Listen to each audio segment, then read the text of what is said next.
시간이 되었습니다. 또 계속 이어서 읽어가죠. 자, 5장 11절 읽을 차례입니다. 이제 성전을 다 지었고 거기 쓸 기구들도 다 곳간에 넣었고 가장 중요하게 이제 지성소 안에 언약궤까지 넣었습니다.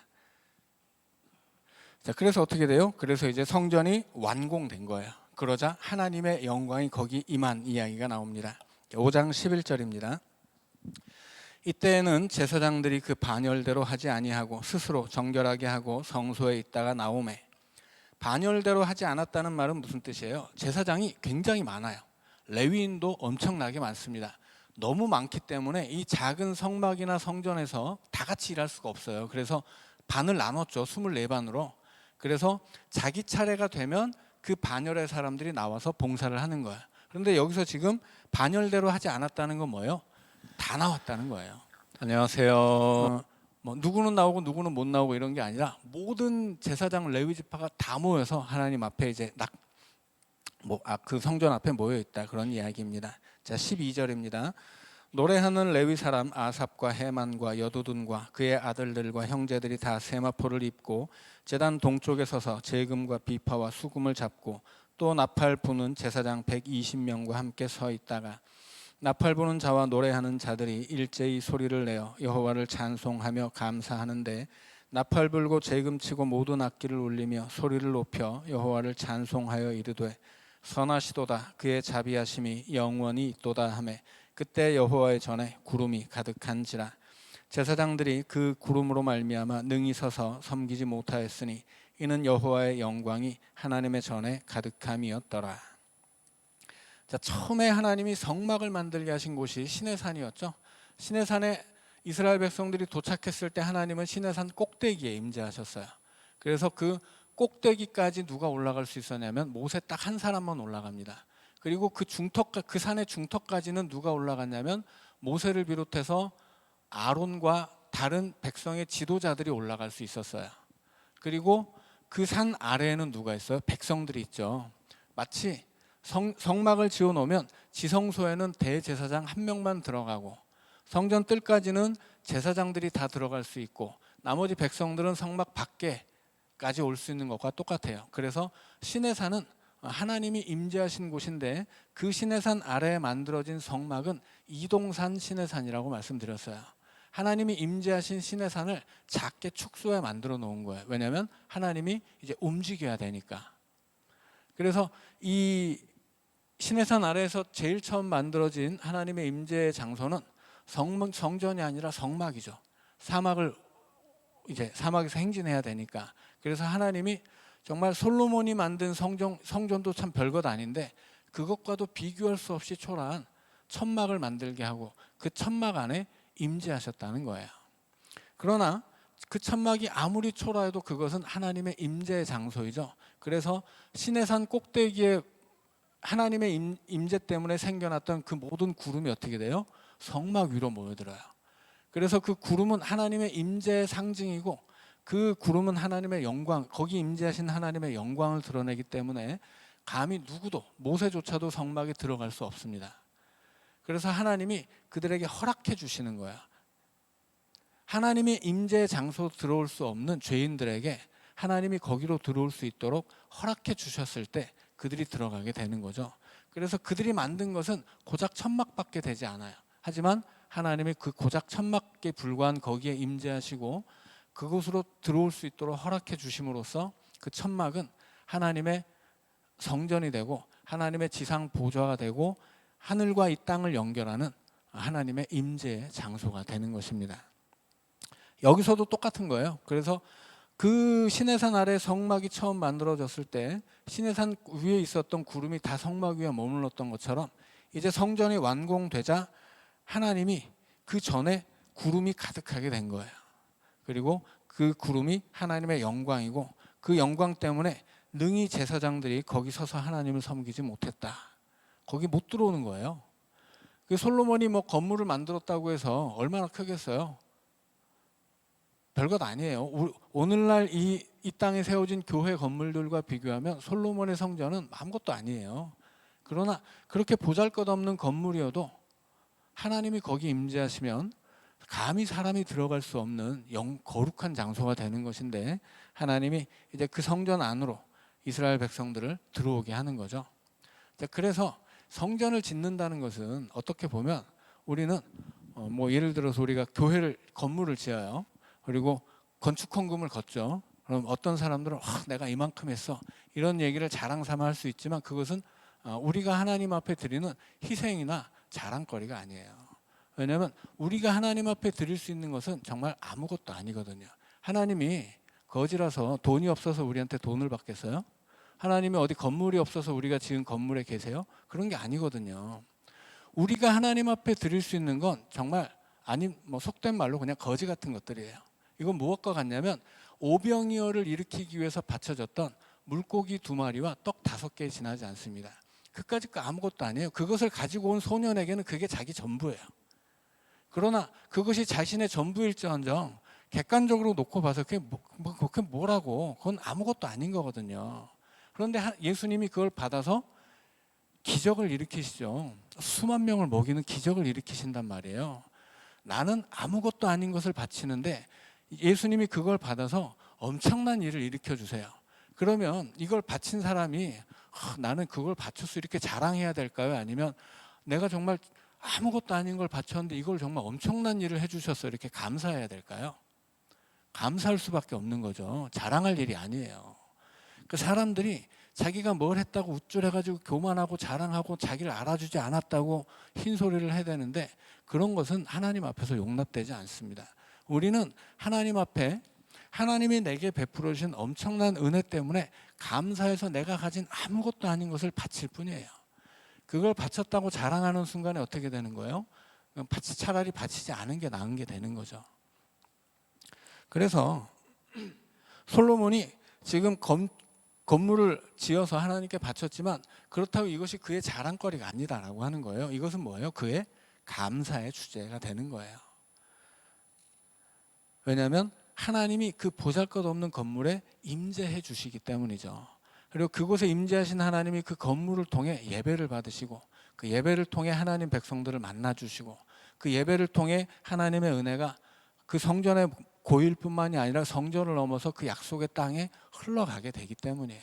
그래서 그 약속의 땅을 살아가는 백성들의 삶에 하나님의 은혜가 채워지게 되는 것입니다. 그러니 우리는 아무것도 아닌 것을 해드렸는데 하나님이 그 아무것도 아닌 것 위에 어마어마한 은혜를 부어주시는 거예요. 그러니 우리가 뭔가를 드렸다는 것은 우리의 자랑이나 희생이 아니고 하나님의 은혜이고 우리에게는 감사의 제목이 되는 것뿐이다 라고 하는 것입니다. 자, 6장입니다. 6장 앞부분은 솔로몬의 축복 이야기입니다. 6장 1절입니다. 그때 솔로몬이 이르되 여호와께서 캄캄한 데 계시겠다 말씀하셨사오나, 캄캄한 데는 지성소입니다. 지성소 안에는 천막인데 아무것도 없죠. 지성소 앞에는 등잔이 있어서 밝지만 지성소 안에는 아무것도 없어요. 깜깜해요. 자, 그래서 지금 여기서 말한 깜깜한 데는 지성소, 성막 안에 지성소를 말하는 거예요. 내가 주를 위하여 거하실 성전을 건축하였사오니 주께서 영원히 계실 처소로소이다 하고 얼굴을 돌려 이스라엘 온 회중을 위하여 축복하니 그때 이스라엘의 온 회중이 서 있더라. 왕이 이르되 이스라엘 하나님 여호와를 송축할지로다.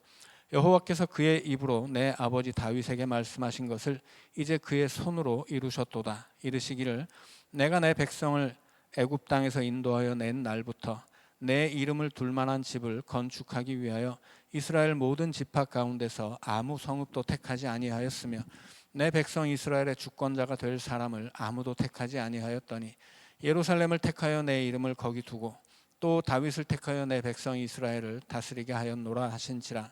내 아버지 다윗이 이스라엘의 하나님 여호와의 이름을 위하여 성전을 건축할 마음이 있었더니 여호와께서 내 아버지 다윗에게 이르시되 네가 내 이름을 위하여 성전을 건축할 마음이 있으니 이 마음이 네게 있는 것이 좋도다. 그러나 너는 그 성전을 건축하지 못할 것이요 내 허리에서 나올 내 아들 그가 내 이름을 위하여 성전을 건축하리라 하시더니 이제 여호와께서 말씀하신 대로 이루셨도다. 내가 여호와께서 말씀하신 대로 내 아버지 다윗을 대신하여 일어나 이스라엘 왕위에 앉고 이스라엘의 하나님 여호와의 이름을 위하여 성전을 건축하고 내가 또 그곳에 여호와께서 이스라엘 자손과 더불어 세우신 언약을 넣은 궤를 두었노라 하니라. 자, 여기서 지금 솔로몬이 백성들을 앞에 놓고 자기 자랑하고 있는 게 아니에요.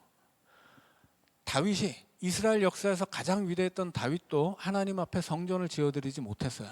허락하지 않았기 때문이죠. 예배도 그렇죠. 우리가 예배를 드려도 하나님이 받지 않으면 예배가 아니에요. 우리가 기도를 드려도 하나님이 받지 않으면 기도가 아닙니다. 그러니까 내가 예배 드렸다고 하나님의 은혜를 내놔야 되는 게 아니에요. 내가 기도했다고 응답을 내놔야 되는 게 아니라는 거죠. 그러니까 하나님이 받아야 예배가 되는 거고, 하나님이 받아야 기도가 되는 거고, 하나님이 허락해야 성전도 짓는 거예요. 그러니까 지금 솔로몬이 하고 있는 얘기는 우리 아버지가, 그 대단했던 우리 아버지도 성전 지어드리고 싶었는데 하나님 안 받겠다고 했다는 거예요. 근데 하나님이 나에게 받아주셨으니까 얼마나 감사한 일이냐, 이런 이야기를 하는 것입니다. 그래서 하나님이 뒤에도 나오지만, 하나님이 하늘에 계신 하나님이 사람이 지은 고작이 작은 건물 안에 들어오시겠냐라고 하는 거예요. 그런데 들어와 주신다는 거죠. 있을 수 없는 일이 있게 된 거예요. 그래서 감사하다 하는 이야기를 하는 것입니다. 자, 그래서 지금 솔로몬이 한 이야기는 하나님이 받아주시는 은혜를 백성들에게 지금 선포하고 있는 것입니다. 자, 12절입니다. 이제 여기서부터는 솔로몬이 기도를 드려요. 솔로몬이 여호와의 제단 앞에서 이스라엘의 모든 회중과 마주서서 그의 손을 펴니라. 손을 편다는 말은 그 시대 기도할 때 손을 들어서 이렇게 펴고 기도를 합니다. 그래서 손을 편다는 말은 기도한다는 뜻이에요. 13절입니다.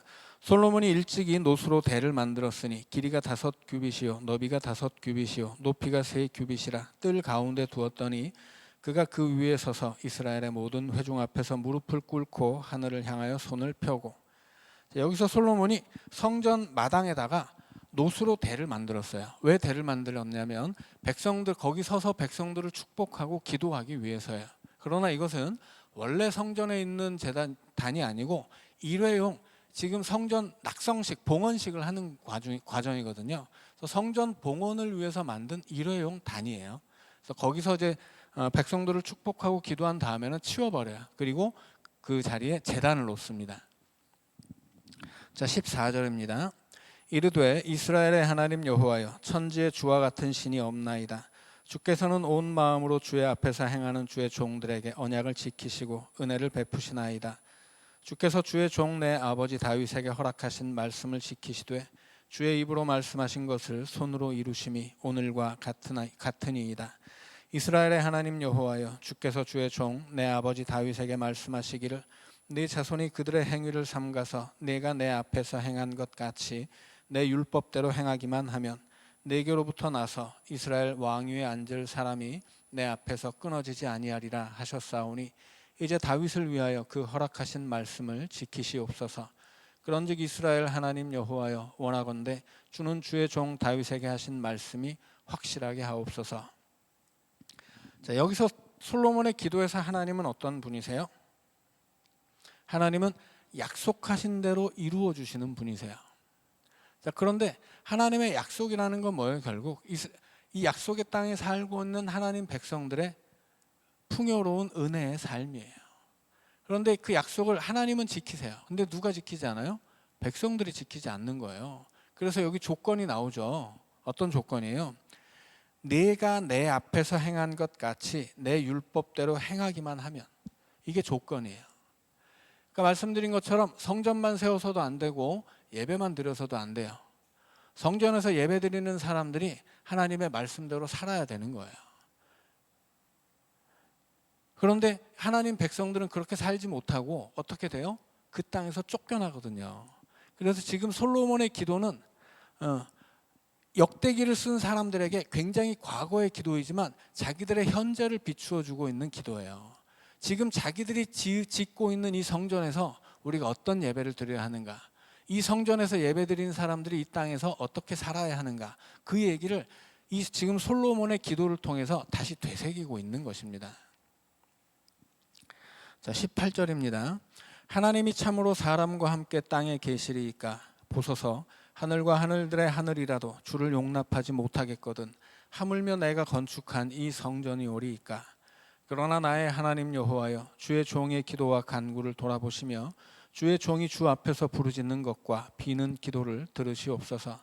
주께서 전에 말씀하시기를 내 이름을 거기에 두리라 하신 곳 이 성전을 향하여 주의 눈이 주야로 보시오며 종이 이곳을 향하여 비는 기도를 들으시옵소서. 주의 종과 주의 백성 이스라엘이 이곳을 향하여 기도할 때 주는 그 간구함을 들으시되 주께서 계신 곳 하늘에서 들으시고 들으시사 사하여 주옵소서. 자, 여기서 중요한 얘기들이 나와요. 하나님 어디에 계세요? 하나님은 성전에 있지 않아요. 하나님은 하늘에 계십니다. 하나님 대신 성전에는 뭐가 있는 거예요? 하나님의 이름을 두셨어요. 그러니까 하나님을 성전에 가둬놓을 수 없다는 얘기예요. 이 나중에 이 타락한 이스라엘 백성들은 하나님을 성전에 가둬놓습니다. 그리고 자기들은 세상에 나가서 마음대로 죄짓고 살아요. 자기 마음대로 원하는 일을 하고 원하는 말을 하고 자기 마음에 내키는 대로 산단 말이에요. 그리고서 하나님은 성전에만 계시니까 성전에만 가서 예배만 잘 드리면 되는 거예요.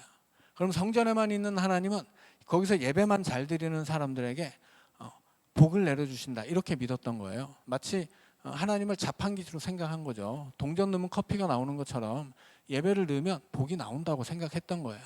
근데 완전히 잘못된 생각이죠. 하나님은 성전에 계신 하나님이 아니에요. 하나님은 하늘에 계세요. 다만 성전에 이름을 두고 그 성전에 이름을 두셨기 때문에 어떻게 하는 거예요? 하늘에 계신 하나님이 그 성전에서 드리는 예배를 받아요. 그리고 성전에서 드리는 기도를 받는다는 거예요. 그래서 하나님이 늘 하나님의 눈이 성전에 머물러 있고 하나님의 귀가 성전에서 드려지는 기도에 찬양에 집중하고 있다는 이야기예요. 그래서 성전은 뭐예요? 성전은 하늘과 땅의 연결고리예요. 하나님이 거기 산다는 얘기가 아니고 하나님을 산다는 얘기가 아니니까 하나님을 성전에 가둬놓으려고 하면 안 돼요. 하나님 내가 건물 만들어 놨으니 하나님 여기서 사세요. 이런 얘기가 아니라는 거예요. 그렇게 믿었던 사람들은 이방 종교입니다. 이방 종교에서는 성전은 그 성전에서 섬김을 받는 신의 집이에요. 다른 집은 없어요. 그래서 이 땅에 세워진 신의 집이 커야 되고 아름다워야 되고 웅장해야 돼요. 근데 하나님은 전혀 그렇지 않죠. 천막이어도 돼요. 왜냐하면 거기는 하나님의 집이 아니라 하나님의 이름을 두는 집이거든요. 다만 하나님의 이름을 두셨기 때문에 거기서 드리는 예배를 받고 기도를 받는 거예요. 그러니까는 이 이스라엘 백성들이 솔로몬 시대처럼 큰 집을 지어도 되지만 출애굽 시대처럼 천막 하나만 지어도 돼요. 그리고 바벨론에서 돌아온 백성들이 지은 성전은 솔로몬 성전의 4분의 1 수준도 안 됩니다. 기간은 2분의 1인데 규모는 4분의 1도 안 돼요.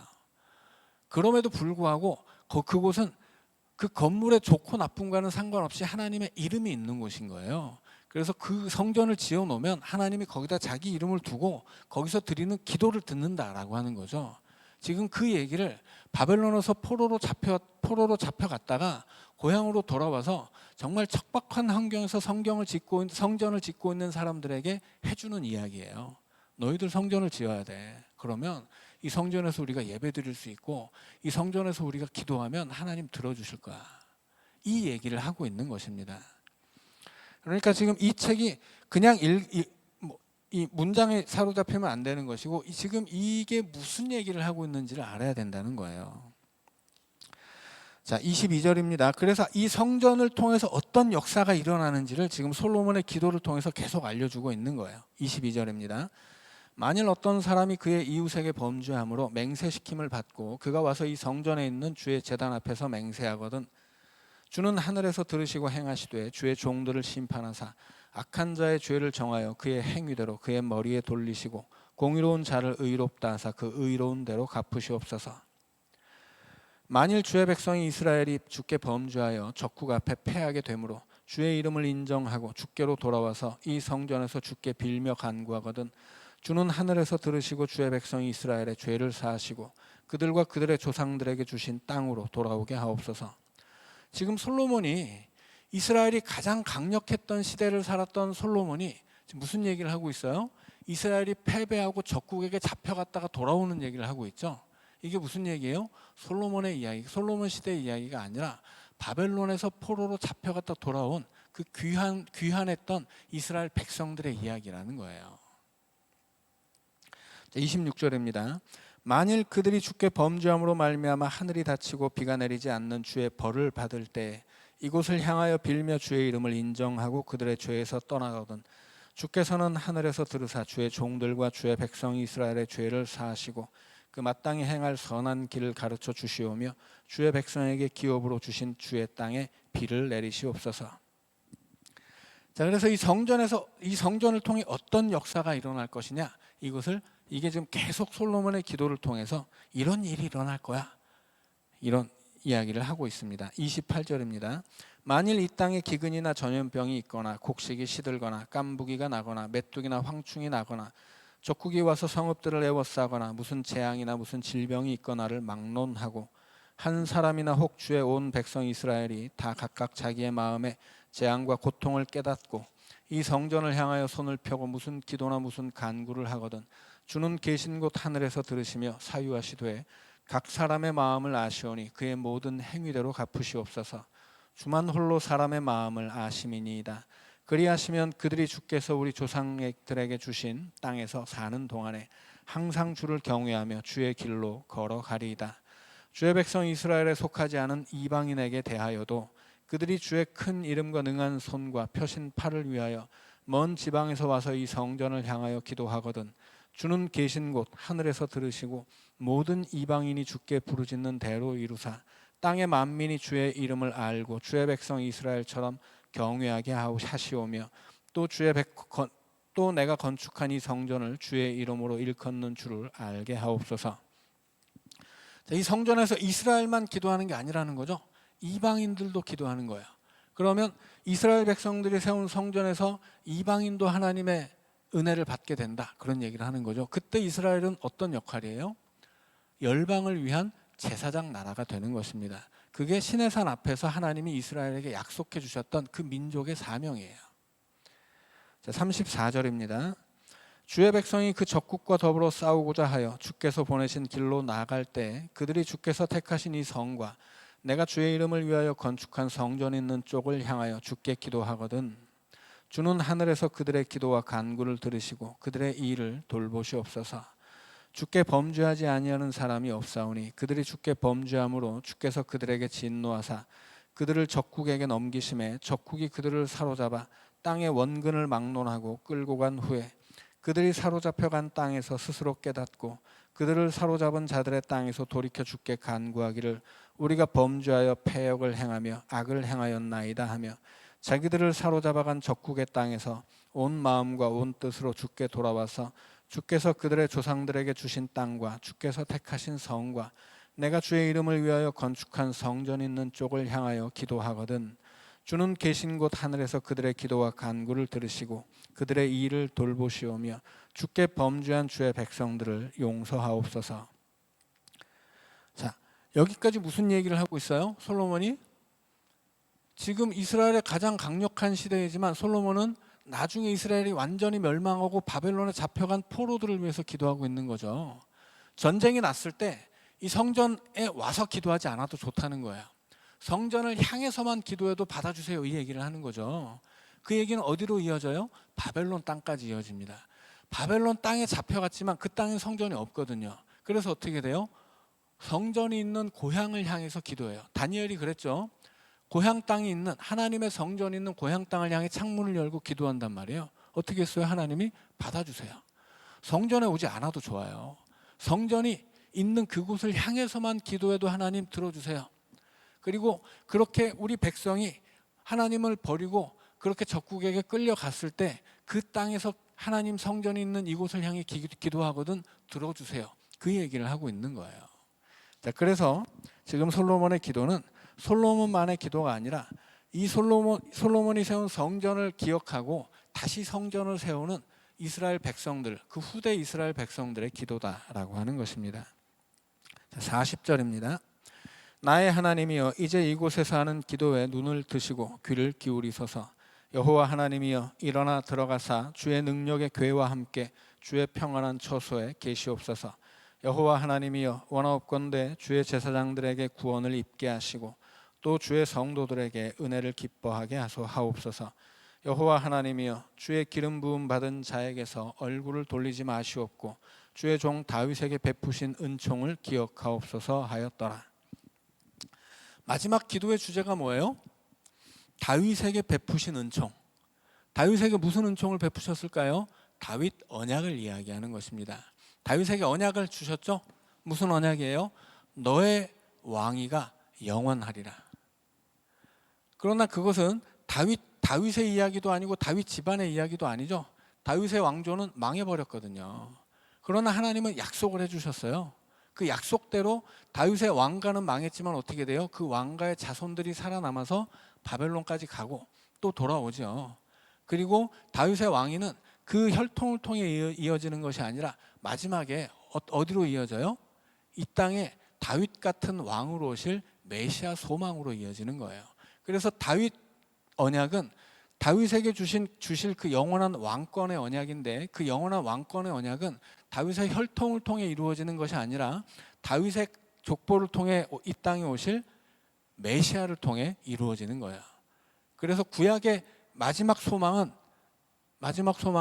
이 땅에 오실 메시아로 귀결되는 거죠. 그리고 구약이 약속한 메시아 그리스도로 예수님이 오시는 거예요. 자, 그것이 다윗에게 베푸신 은총이고, 그 다윗에게 베푸셨던 언약이 그 언약이 영원하기 때문에 지금 그 언약을 붙잡고 있는 바벨론에서 살다가 고향으로 돌아온 이스라엘 백성들도 그 언약의 수혜자들이 되는 것입니다. 자, 이제 7장은 성전 낙성식입니다. 자, 7장 1절입니다. 솔로몬이 기도를 마침에 불이 하늘에서부터 내려와서 그 번제물과 제물들을 사르고 여호와의 영광이 그 성전에 가득하니 여호와의 영광이 여호와의 전에 가득하므로 제사장들이 여호와의 전으로 능히 들어가지 못하였고 이스라엘 모든 자손은 불이 내리는 것과 여호와의 영광이 성전 위에 있는 것을 보고 돌을 깐 땅에 엎드려 경배하며 여호와께 감사하여 이르되 선하시도다, 그의 인자하심이 영원하도다 하니라. 자, 성전에서 솔로몬 시대에 이런 성전을 만들었더니 이렇게 하나님이 응답하셨다 얘기하는 거죠. 그래서 지금 이 하나님이 성전을 만드시니까 거기 임재하시고 제단을 쌓고 제사를 드리니까 어떻게 돼요? 불로써 응답하세요. 그래서 하나님이 성전을 통해 하나님과 약속의 땅이 연결되었다라는 이야기를 하고 있는 것입니다. 4절입니다.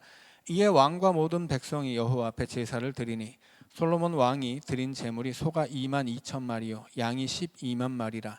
이와 같이 왕과 모든 백성이 하나님의 전에 낙성식을 행하니라. 그때 제사장들은 직분대로 모셔 서고 레위 사람도 여호와의 악기를 가지고 섰으니 이 악기는 전에 다윗 왕이 레위 사람들에게 여호와께 감사하게 하려고 만들어서 여호와의 인자하심이 영원함을 찬송하게 하던 것이라. 제사장들은 무리 앞에서 나팔을 불고 온 이스라엘은 서 있더라. 솔로몬이 또 여호와의 전 앞들 가운데를 거룩하게 하고 거기서 번제물과 화목제에 기름을 드렸으니 이는 솔로몬이 지은 놋 제단이 능히 그 번제물과 소제물과 기름을 용납할 수 없음이더라. 자, 솔로몬이 지은 놋 제단은 일회용이라고 말씀드렸죠. 그래서 그 놋 제단에서 무슨 제물을 드리고 제사를 드릴 수는 없기 때문에 그 치워버리고 이제 제단을 세우고 성전들을 거룩하게 한 다음에 제사를 이어갔다, 이런 이야기입니다. 8절입니다. 그때 솔로몬이 7일 동안 절기를 지켰는데 하맛 어귀에서부터 애굽 강까지의 온 이스라엘의 심히 큰 회중이 모여 그와 함께 하였더니 여덟째 날에 무리가 한 성회를 여니라.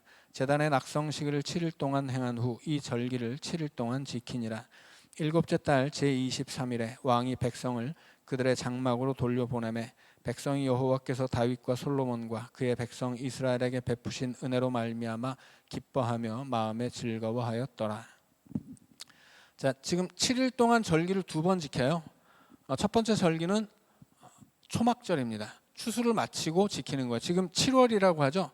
7월은 우리로 치자면 태양력으로는 9월, 10월이에요. 그래서 추수하는 절기고 추수를 마치고 초막절을 일주일 동안 지키기 때문에 초막절을 먼저 지키고 초막절이 끝나는 안식일 다음 날부터 다시 일주일을 낙성식을 지내는 절기로 이제 지켰다 하는 이야기예요. 자, 그래서 낙성식 7일, 초막절 7일, 초막절 7일 2번을 지키고 이제 백성들은 자기 집으로 돌아갔다 하는 이야기입니다. 자, 그 다음에는 이제 솔로몬에게 다시 나타나신 이야기인데, 자, 여기서부터는 또 다음 시간에 읽어가도록 하겠습니다. 자, 기도하고 마치죠. 사랑의 주님,